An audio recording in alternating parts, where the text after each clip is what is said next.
Assalamualaikum warahmatullahi wabarakatuh. Perkenalkan, nama saya Ririn Hairati dari kelas 11 IPA 1 dengan nomor induk siswa 1912504. Di video ini saya akan membahas tentang toleransi. Sebenarnya apa sih toleransi itu? Toleransi secara sederhana adalah sikap atau perilaku seseorang yang menghargai berbagai macam perbedaan. Perbedaan yang dimaksud bisa berupa perbedaan perilaku, agama, maupun budaya. Jadi, apa sih tujuannya kita harus memiliki sikap toleransi? Tujuan dari sikap toleransi tidak lain, yaitu yang pertama, menjaga keharmonisan masyarakat, yang kedua, mencegah perpecahan, yang ketiga, menyatukan perbedaan, dan yang terakhir, meningkatkan perdamaian. Jadi, itulah pentingnya kita harus bersikap toleransi.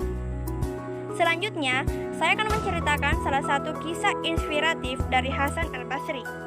Kisah toleransi Hasan Al-Basri bertetangga Nasrani menjadi pelajaran bagi kita dalam hidup bertetangga.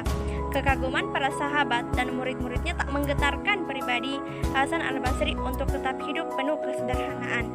Di rumah susun yang tidak terlalu besar, ia tinggal bersama istri tercinta. Di bagian atas adalah tempat tinggal seorang Nasrani. Kehidupan berumah tangga dan bertetangga mengalir tenang dan harmonis, meski diliputi kekurangan menurut ukuran duniawi. Di dalam kamar Hasan Al-Basri selalu terlihat ember kecil penampung tetesan air dari atap kamarnya. Istrinya memang sengaja memasangnya atas permintaan Hasan Al-Basri agar tetesan tak meluber. Hasan Al-Basri rutin mengganti ember itu tiap kali penuh dan sesekali mengelap sisa percikan yang sempat membasahi ubin. Hasan Al-Basri tak pernah berniat memperbaiki atap itu. Kita tak boleh mengusik tetangga, dalihnya. Jika dirunut, atap kamar Hasan Al-Basri tak lain merupakan ubin kamar mandi seorang Nasrani tetangganya. Karena ada kerusakan, air kencing dan kotoran merembes ke dalam kamar sang imam tanpa mengikuti saluran yang tersedia. Tetangga Nasrani itu tak bereaksi apa-apa tentang kejadian ini karena Hasan Al-Basri sendiri belum pernah mengabarinya. Hingga suatu ketika, si tetangga menjenguk Hasan Al-Basri yang tengah sakit dan menyaksikan sendiri cairan najis kamar mandinya menimpangi ruangan Hasan Al-Basri.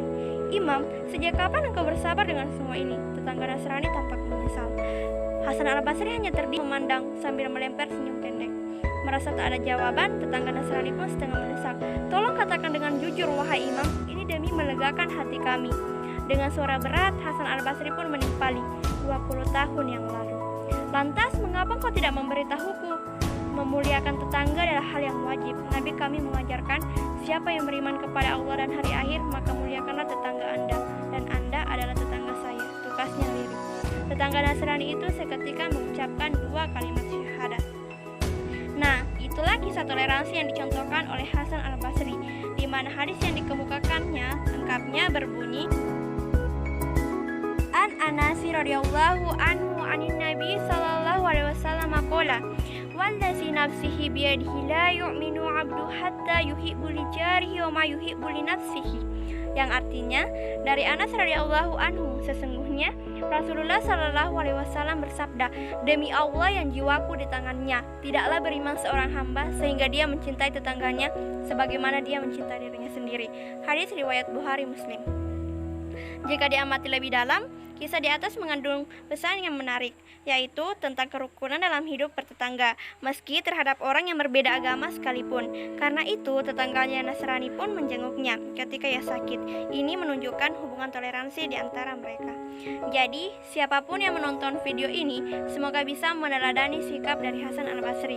Demikian, lebih dan kurangnya mohon dimaafkan. Wabillahi taufiq wal hidayah. Wassalamualaikum warahmatullahi wabarakatuh.